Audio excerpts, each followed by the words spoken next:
Welcome to the Sales Lead Dog Podcast, hosted by CRM technology and sales process expert Christopher Smith, talking with sales leaders that have separated themselves from the rest of the pack.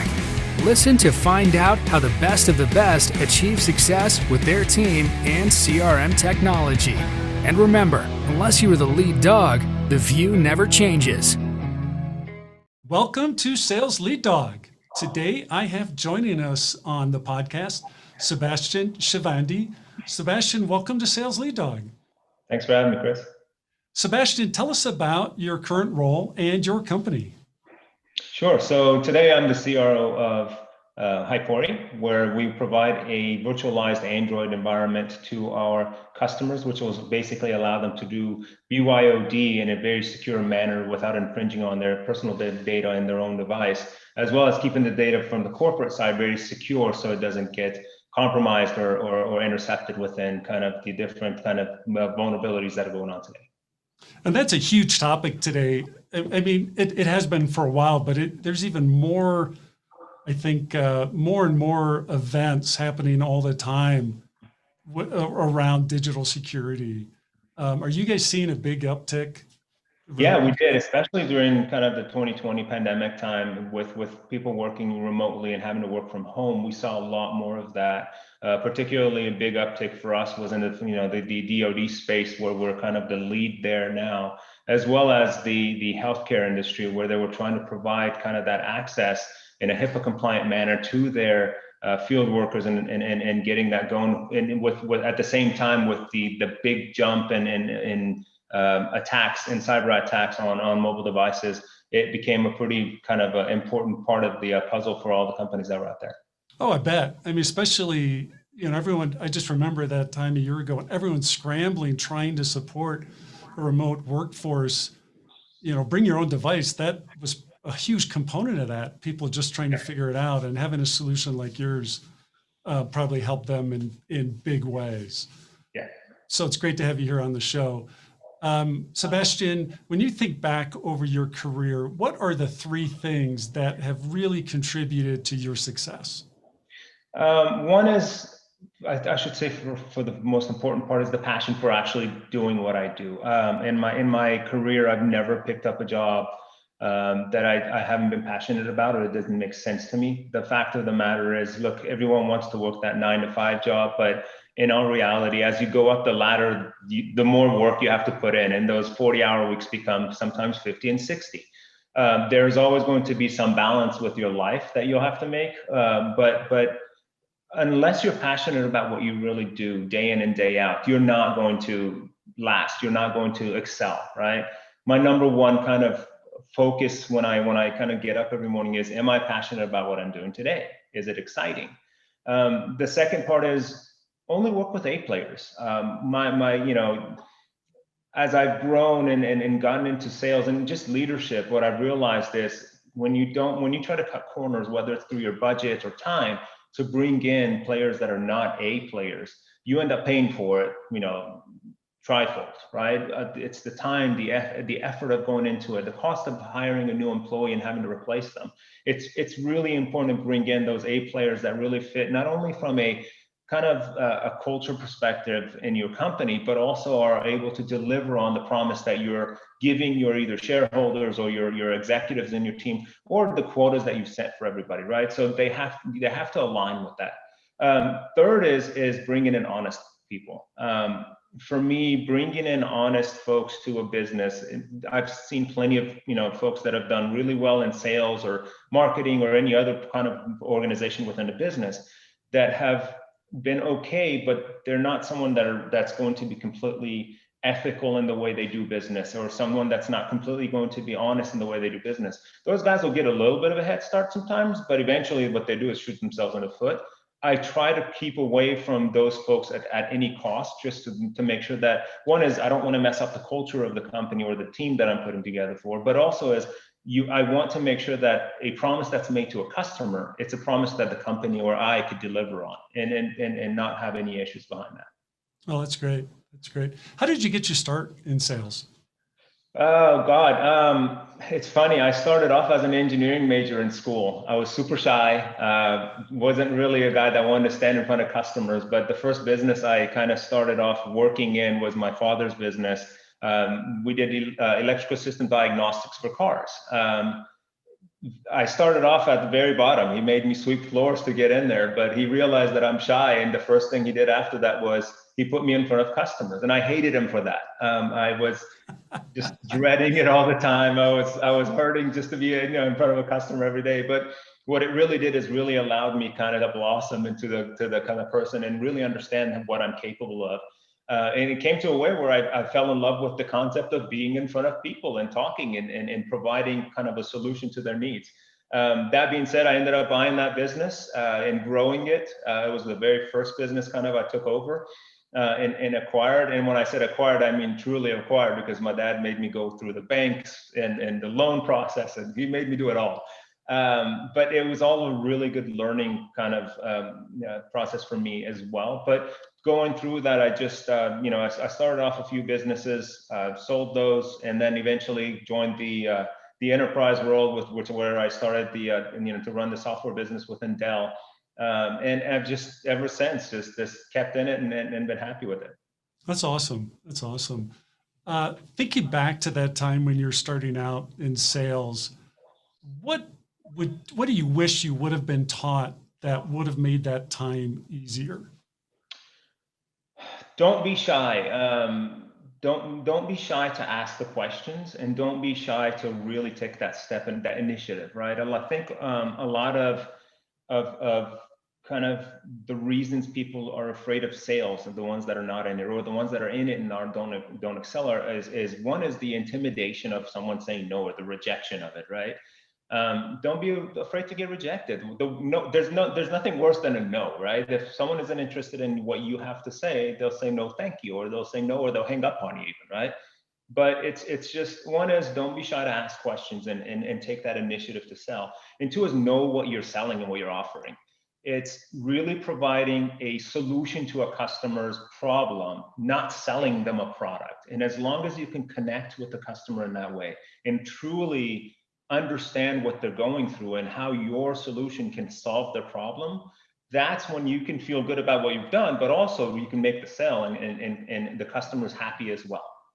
No, it's so true. You want to get to that reason why they're interested in buying. Nobody goes out to buy a product just to buy a product. I'm looking for it to do something for me. So that's great. That's great. What's your best advice for someone who wants to start a sales career? Get in there. If you want to start in sales, I started at the bottom, and you're going to start at the bottom. You're going to go through those days of where you really, you're going to really hurt to go to work because you're shy, or you don't know the material well enough, and in companies that are larger, you may have 50 different products that you have to sell. Just keep going at it. And one of the things that I would say is, and I say this to not just my sales guys, but to everyone in my organization. Look, your 9-to-5 job will pay your bills.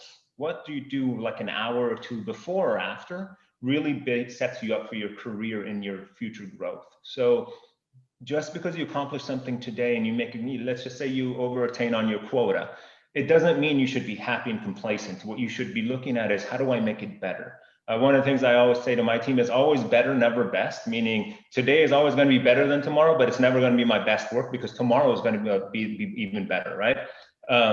It's one of those things that you have to keep in mind, perfection, right? Just try to build on it and go forward, and don't get discouraged. Right. Tell me about your transition to sales leadership. Was that an easy transition for you, or was it difficult? There were some times that I had to kind of overcome certain weaknesses or certain shortcomings within my skill set, right?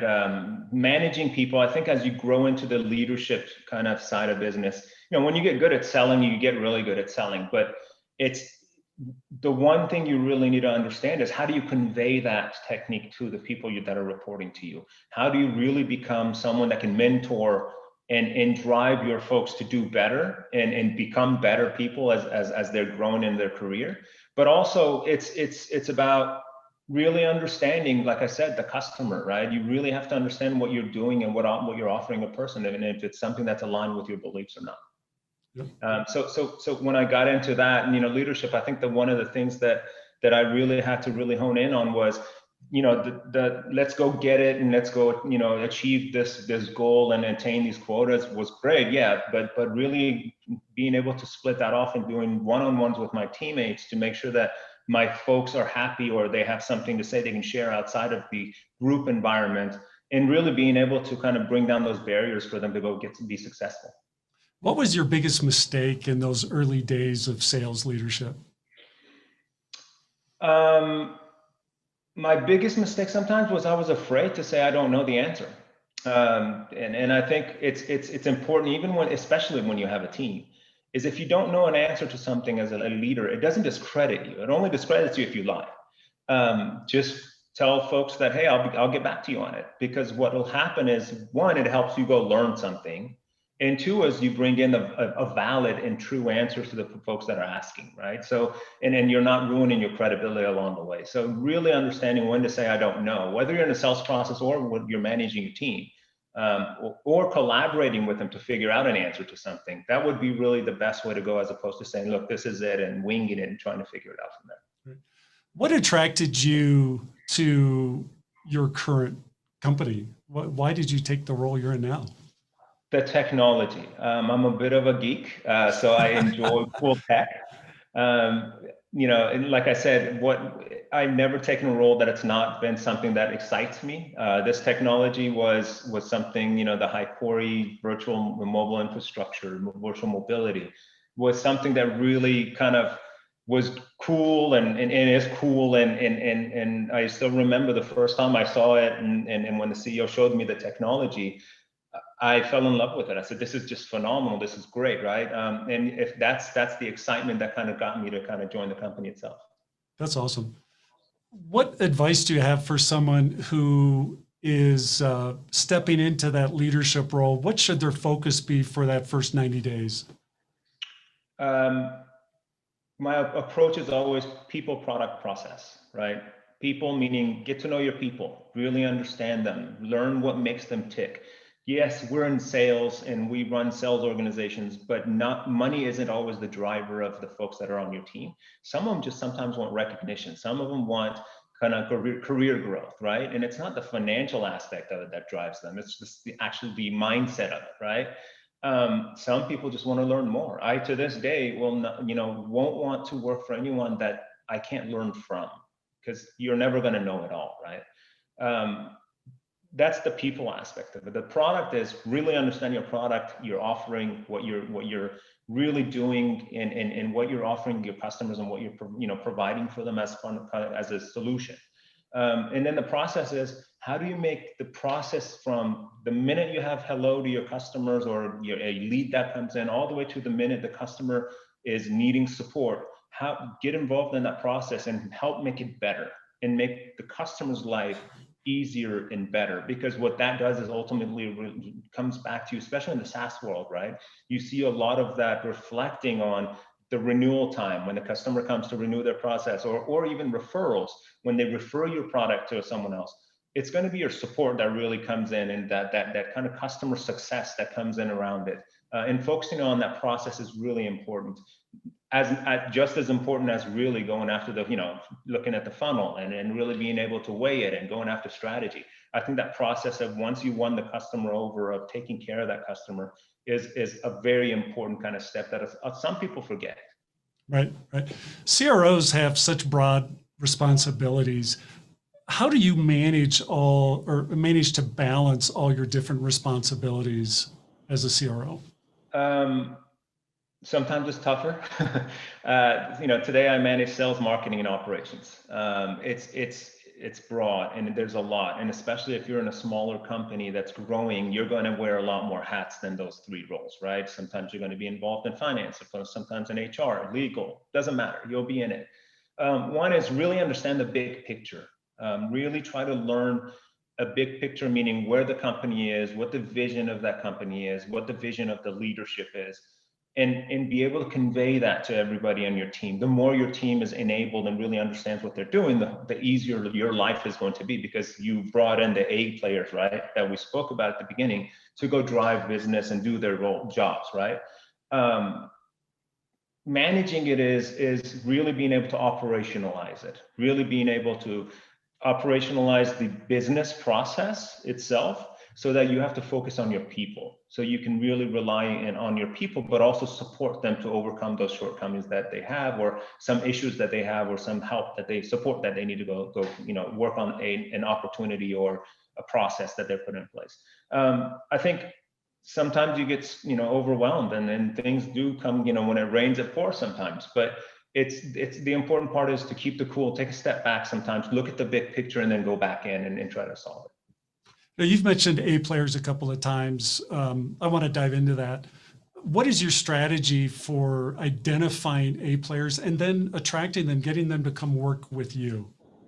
Referrals, the number one thing, right? So if I want to hire, top sales reps or marketing folks, I make sure to first follow on my own network, right? Really go after there and see, who has someone that they can recommend that is good for that role that I have. Two is go through the process of really interviewing people in a manner where it's real life applications. You're not only hiring a person because they can go sell something, or if they're really good, demand gen for a person. You're hiring the person as a person to come in and be a part of your organization and integrate and influence that culture. Really understanding what is it first and foremost, what is it that I want to accomplish? What is this person that's coming into this role? What is their, let's just say, top 10 things that I need this person to be able to do, and because I need to reach this objective, right? Two is really honing in and getting the right people and taking the time to interview the right people. I've had in the past where we've seen people getting hired because the manager was in a hurry and needed someone in that role, so he or she went and got that person in a role, which was a terrible disaster, right? Take your time. It is worth the extra 2 weeks, 3 weeks, even a month to find the right person. And eventually, at the end of the day, is knowing if someone's not a good fit and being able to kind of cut your ties with that and move on and cut your losses and move on. So you really have to be able to look at it and say, okay, this is a good fit. This person can really make it work. They're aligned. Their mindset and their vision is aligned with where we want to go, and they can fulfill that. So salespeople are great at selling, especially an A-player salesperson, you're going to be great at selling. How do you get past them being able to just sell themselves to really what their true person is, or what's really who they really are? How do you get past that? You can always read. One is you can read cues, right? When you're in sales, you get to know another salesperson. You can call out different cues that are, like, okay, maybe this is a little off, or maybe this is an attack. My other kind of approach to this is you ask them what they do, but then you ask them for references. And this could be it should be generally customers, previous colleagues, as well as previous leaders in their business, and see what they have to say about this person. If a customer comes back and has really good reviews about this person, then they're good at selling to the customer. They took care of the customer. Again, it's the same with your colleagues. Is this person good and easy to work with? Is he or she a joy to work with or not? If someone's an A player, but when it comes to just sales, but not an A player when it comes to team, dynamics, not going to work for you, right? At the end, is the leadership. Ask them which leaders they recommend that you can reach out to and connect with and get true, honest feedback. But one of the things I also ask is, tell me give me one part of you that you think is a weakness for you. And I'm not talking about that, that weakness that comes out as a strength. I work a lot and sometimes I get carried away, right? No, you literally say, what is a true weakness that you have, right? Is it standing in front of more than 10 people and presenting? Okay, cool. So at least you know what you're getting yourself into. And where, if that's something you can live with, where you can kind of build on for them and help them fix that. Those are the ways I kind of try to make sure you lock it in. There's no 100%, insured way of going about it, but the more time and effort you put into it, and the more people around those people you ask, the references essentially, I think the better you are and the more you get out of it. How many times do you interview someone before you hire them? Depends on the role. I've had no less than say three interviews per person at the least for a direct sales role. And I've had interviews where I've had someone 6 or 7 times that we bring them in with, whether as a group or I talked to them twice myself, to just really be able to gauge the answers and gauge that person from not just my perspective, but the person that they're going to report to, the person that they're going to work for, and some of my colleagues that they're going to have to kind of maybe dotted line into, right? I want to have as much input as I can from others. Sometimes you're deep in it and you can't really see what's going on, right? So the outside view is really helpful. I think one of the big components of being a good sales leader is identifying those within their team that should be considering a move into sales leadership. What's your strategy for cultivating future sales leaders? So one of the things that I really like doing, and I learned this during my tenure at Dell, mentor programs. I had 3 mentors when I was at Dell, and they were super helpful. To this day, I still have mentors that help me and guide me through kind of the paths, not just my career, but sometimes just the way I approach a problem, right? Mentoring your team is super important. And when I said that, earlier in our conversation, I said, look, it's not money that motivates people, right? One of the things that I want to focus on with my people is, where do they want to go? I've had employees that wanted to look outside the company for their next career move, and I helped them go there, because the fact that you need to give back. You need to really help others succeed. It doesn't mean that you help them succeed by only you succeeding, right? It means that really mentoring them and finding out, where do they want to go? Where do they want to be in 3 or 5 years from now? And how do you help them build towards that? And when the time comes, really having to support them to be able to go make that move.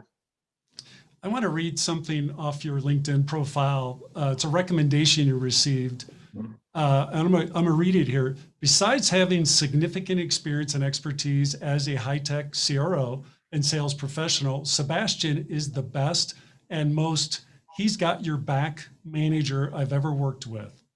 He leads by example, is collaborative, and inspires creativity and out-of-the-box thinking. I learn from him daily. Can you talk about that? Is that like just part of who you are? Is that a normal? Yes. I enjoy having my team succeed. As a manager, people, we forget we're just supposed to be there and tell the team what to do. It's not that. It's you lead by example. You show them what kind of team you really want to be, and leading them to that, from the front, not from the back with with bells and whistles. One of the things that I do is I set one-on-ones with my team. If it's not, bi-weekly, at least once every 3 weeks, right? To really gauge how they're doing. And one of the first questions I ask, especially for the first 6 months of someone joining my team, is, are you having fun? That's pretty much it. Are you having fun? Are you enjoying what you're doing? Because if you're not doing that and you're not enjoying what you're doing, it's going to get worse, and you're going to have a hard time being creative. 2 is, the status quo doesn't work.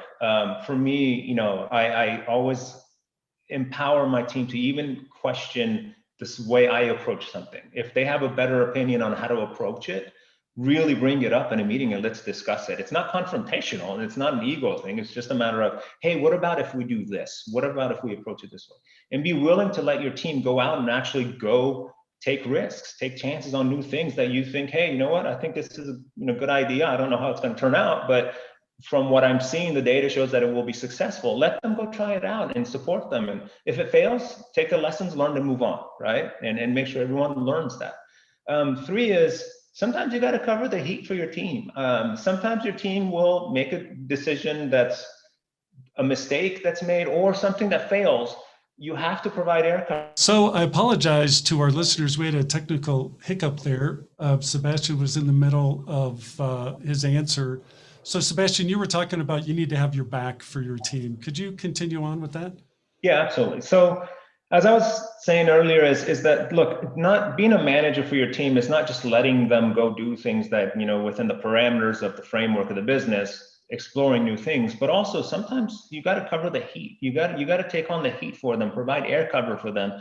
in a way where something doesn't work, and because and something particularly if they made a mistake and it was something that you can recover from, and if it was something that was, you know, just something that you said, hey, let's go try this, and it failed, they may want, you know, have some other manager or some other, you know, executive come in and try to give them some heat. Your responsibility as a leader and as a mentor is to provide air cover and provide them that support, so it enables them and empowers them to be able to do that again, and do that, you know, take those chances and take those risks of trying new things that are outside the box, rather than worrying and freaking out and never trying something new again. So as a leader, you have to be there for your folks and really support them through those. To have that dialogue, like you're saying, that back and forth, you have to be vulnerable yourself. How do you establish that vulnerability with your team? It comes with trust. So trust by verify it first, right?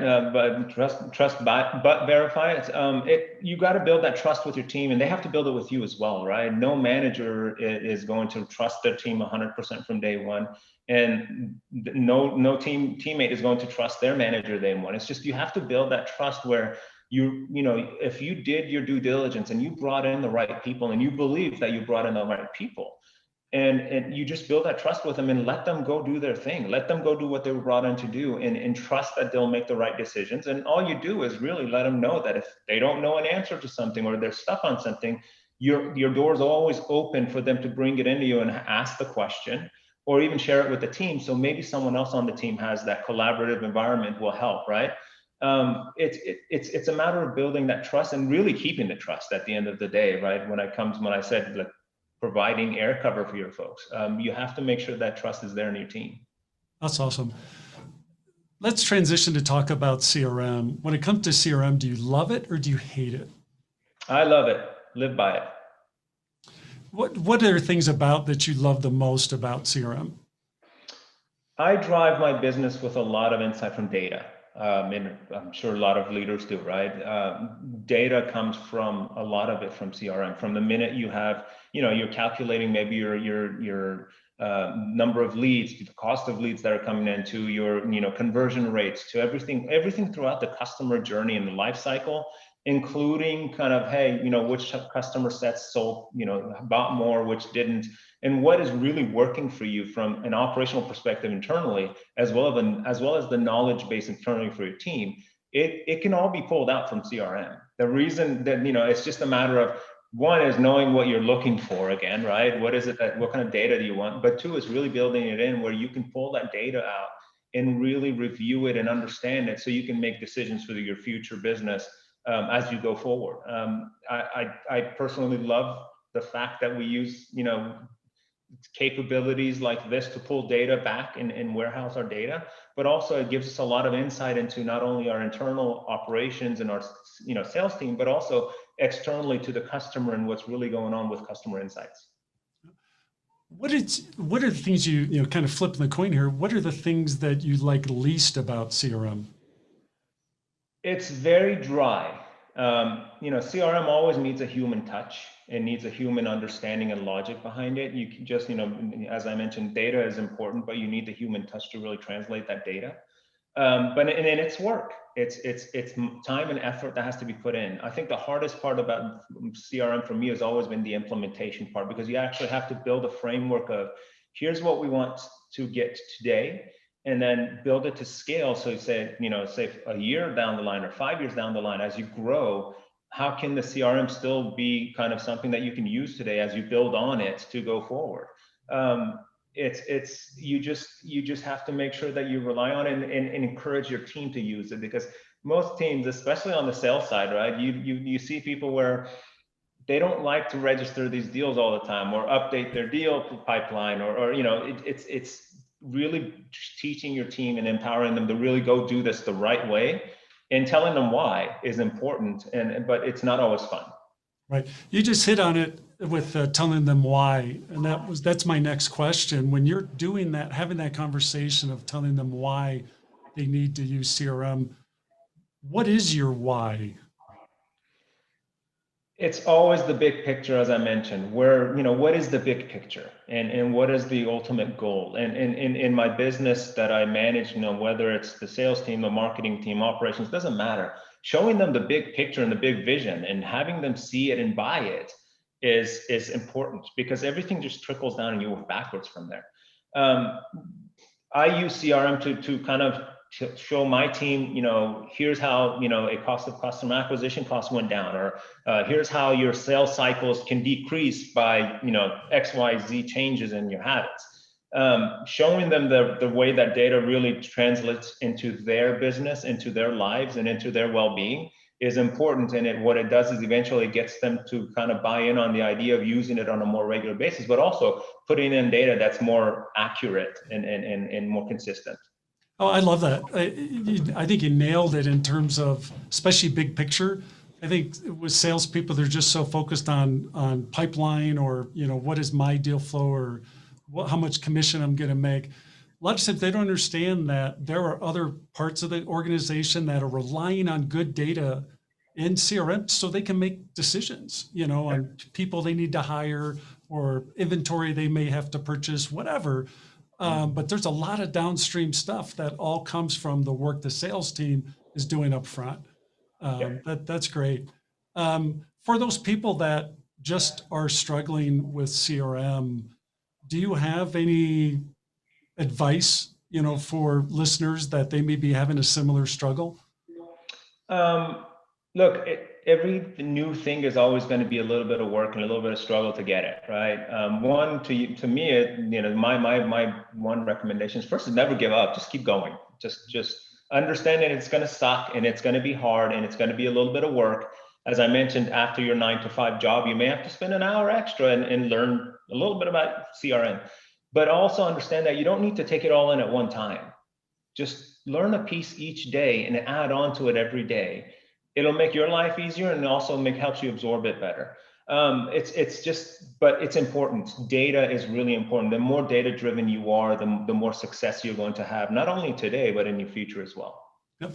So as a CRO, you're over both sales and marketing. What is your approach to creating that alignment that I think is really necessary between sales and marketing? Outside of the big picture, which I mentioned again, right? Really showing everyone how everything fits together to build this big picture.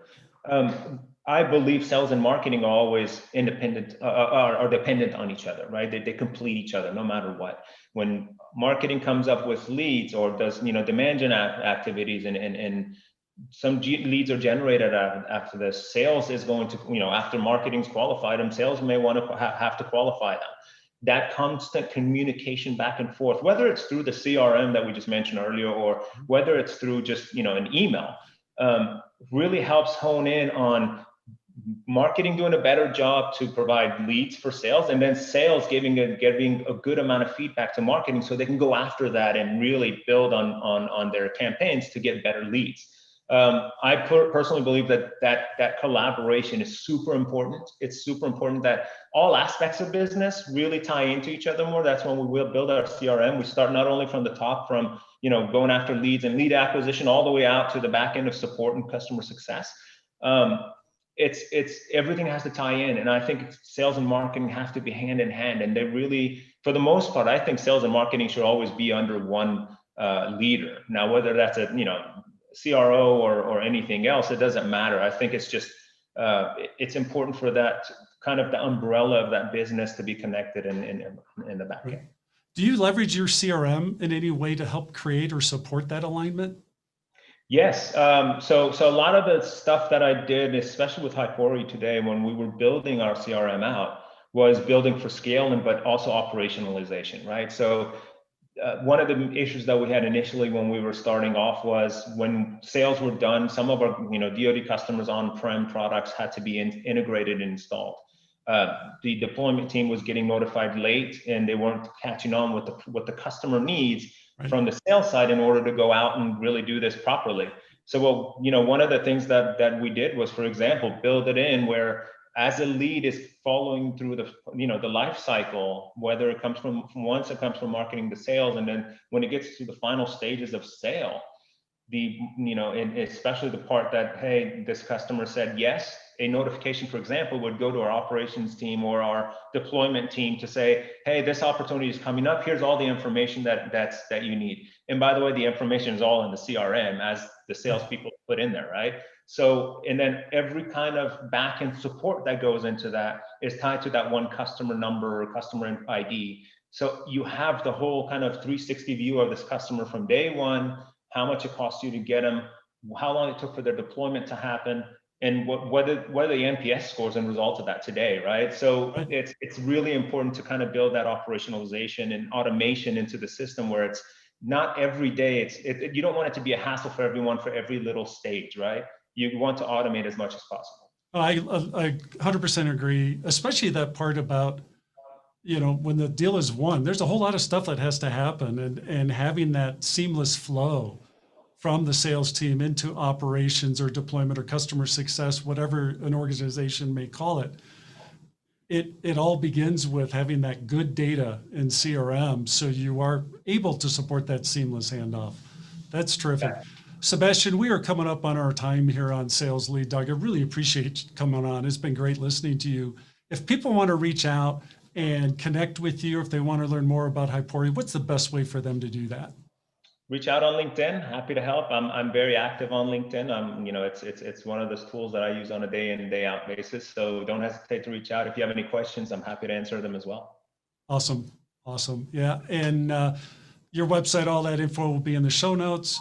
For those of you listening, please be sure to like us, follow us, give us some good ratings. We really appreciate that. Sebastian, thank you again for coming on Sales Lead Dog.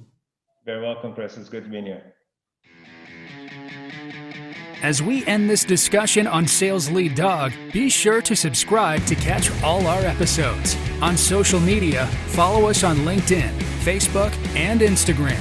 Watch the videos on YouTube, and you can also find our episodes on our website at impellercrm.com/Sales Lead Dog. Sales Lead Dog is supported by Impeller CRM, delivering objectively better CRM for business, guaranteed.